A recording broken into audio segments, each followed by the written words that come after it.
Hey plant fam, welcome back to The Sprout. Today we're talking about one of the most popular and useful houseplants in the world, aloe vera. This is the plant that has been called the plant of immortality since ancient Egyptian times, and it's not hard to see why. Aloe vera is a succulent native to the Arabian Peninsula, but it's now grown all over the world. Its thick, fleshy leaves contain a clear gel that has been used for thousands of years to soothe burns, heal wounds, and moisturize skin. But before you can use the gel, you need to grow the plant. And the good news is that aloe vera is incredibly easy to care for. In this video, I'll teach you everything you need to know: how to choose the right spot, how to water, what soil to use, how to propagate, and how to fix common problems. Before we dive in, if you're new here, hit that subscribe button. We put out new plant care videos every week, and I don't want you to miss the next one. Also, drop a comment below. Do you have an aloe vera plant? What do you use it for? I'd love to hear about it. Now, let's get into it. First, let's talk about what makes aloe vera so special. Aloe vera is a stemless succulent that grows in a rosette pattern with thick, spiky green leaves that fan out from the center. In the wild, it can grow up to 2 feet tall. The leaves have jagged edges with small teeth, and they're filled with a clear gel that's packed with vitamins, minerals, and antioxidants. It's also a fast grower. In good conditions, it can reach its mature size in 3 to 4 years. Now let's talk about the different types of aloe. There are over 500 species of aloe, but the most common one is Aloe barbadensis Miller. There's also the tiger aloe, which is short leaves with white stripes. The blue aloe has silver blue leaves, and the lace aloe has white spots and sawtooth edges. All of them are beautiful, but for this video, we're focusing on the classic aloe vera. Now let's start with light. Aloe vera needs a lot of bright light. It needs about 6 hours of bright, indirect light a day. A south or west-facing window is ideal. If you place it in a spot with too much direct sunlight, the leaves can get sunburned. You'll see them turn yellow, red, or orange, and the tips may become brown and crispy.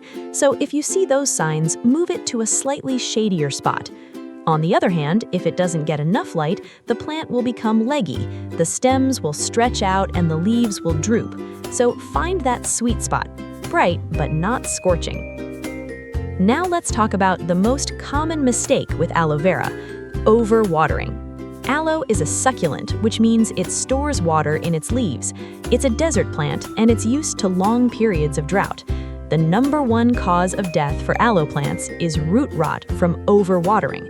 So here's my rule: water deeply, but infrequently. Wait until the soil is completely dry before watering again. You can test this by sticking your finger into the soil. If the top 1 to 2 inches are dry, it's time to water. In most homes, that means watering every 2 to 3 weeks in spring and summer, and even less in winter. If you're not sure whether to water, wait an extra week. It's much better to underwater than to overwater. Now let's talk about soil. Aloe vera needs well-draining soil. It naturally grows in sandy, nutrient-poor soil. So if you use regular potting mix, it will hold too much water, and the roots will rot. Use a cactus or succulent potting mix instead. Or you can make your own by mixing potting soil with perlite, coarse sand, or lava rock. The pot must have drainage holes. If your pot doesn't have drainage holes, the water will sit at the bottom and rot the roots. Now let's talk about temperature. Aloe vera likes it warm. It prefers temperatures between 55 and 80 degrees Fahrenheit. It cannot tolerate frost, so if you live in a cold climate, keep it indoors year-round. In summer, you can move it outside, but make sure you acclimate it gradually to prevent sunburn. Bring it back inside before the temperatures drop below 50 degrees Fahrenheit. Now let's talk about fertilizing. Aloe vera doesn't need much fertilizer. It's adapted to nutrient-poor soil. If you do want to feed it, use a balanced houseplant fertilizer at half strength, once a year in spring. Don't overdo it. Too much fertilizer can burn the roots and cause leaf damage. Now let's talk about repotting. Aloe vera has a shallow root system that likes to spread out. It doesn't need to be repotted often, only when the roots are crowded or the plant is tipping over. Repotting is best done in spring. When you repot, only go up 1 pot size. If you put it in a pot that's too large, the soil will hold too much water and cause root rot. A heavy pot works best because the plant can get top-heavy. Now let's talk about propagation. This is the most fun part of aloe care. The easiest way to propagate aloe is by removing the pups, or offsets, that grow around the base of the mother plant. Here's how to do it. Wait until the pups are at least 1/5 the size of the mother plant. Gently remove the plant from its pot. Separate the pups from the mother plant, making sure each pup has its own roots. If they don't have roots, let them dry and callus for a few days before planting. Pot them in a small pot with well-draining soil. Wait a week before watering. You can also propagate from leaf cuttings, but this method is less reliable. If you want to try it, cut a healthy leaf, let it callus for a few days, then plant it in moist soil. Be patient, it takes time for new plants to form. Now let's talk about common problems. Let's go through them one by one. Problem 1. Overwatering. The leaves become mushy, wilted, and yellow. The roots rot and the plant may smell bad. To fix it, stop watering immediately. Check the roots and trim any rotten parts.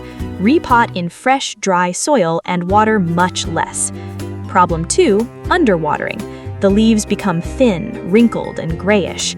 Water deeply and let the plant absorb the moisture. The leaves should plump up within a few days. Problem 3. Sunburn. The leaves turn yellow, red, or brown and the tips become crispy. Move the plant to a spot with less direct sun. Problem 4. Leggy growth. The plant stretches out and the leaves droop. This is a sign of insufficient light. Move it to a brighter spot. Problem 5. Pests. Aloe can get mealybugs, spider mites, and scale. Mealybugs look like white cotton. Scale looks like brown bumps. Wipe them off with a cotton swab dipped in rubbing alcohol or use insecticidal soap. Problem 6. Root rot. This is caused by overwatering and poor drainage. The roots turn brown and mushy and the plant wilts. If caught early, you can save the plant by cutting away the rotten roots and repotting in fresh soil. Here's where you come in. Drop a comment below. Do you have an aloe vera plant? Have you ever used the gel on a sunburn? I'd love to know. Now let's talk about using the gel. Aloe gel is a natural remedy for minor burns, scrapes, and dry skin. To harvest it, cut off a healthy outer leaf as close to the stem as possible. Split it lengthwise and scoop out the clear gel with a spoon. You can apply it directly to your skin. Just be careful not to ingest it. The gel can be toxic if eaten in large quantities. Now let's talk about the history of aloe. Aloe vera has been used for over 6,000 years. In ancient Egypt, it was called the plant of immortality. The gel was used to treat burns, infections, and even as part of the embalming process. Today, it's still a staple in kitchens, bathrooms, and pharmacies around the world. Let me give you a few quick answers to common questions. Is aloe vera safe for pets? No, aloe vera is toxic to cats and dogs if ingested. Keep it out of reach. Why are my aloe leaves turning yellow? This can be a sign of overwatering or too much sun. Check the soil and the light conditions. Why are my aloe leaves drooping? Usually a lack of light or water. Move it to a brighter spot and check the soil. How often should I water aloe? Only when the soil is completely dry.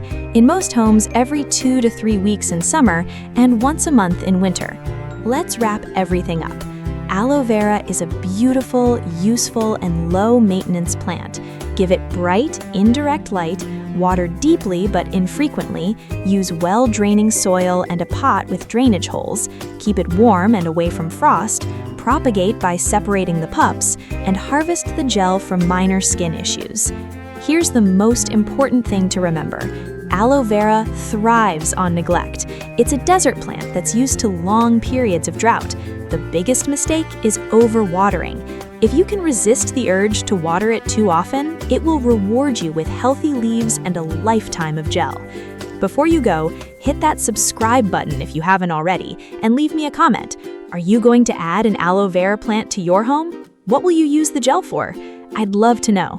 Also, what plant should I cover next? Snake plant? Pothos? Something else?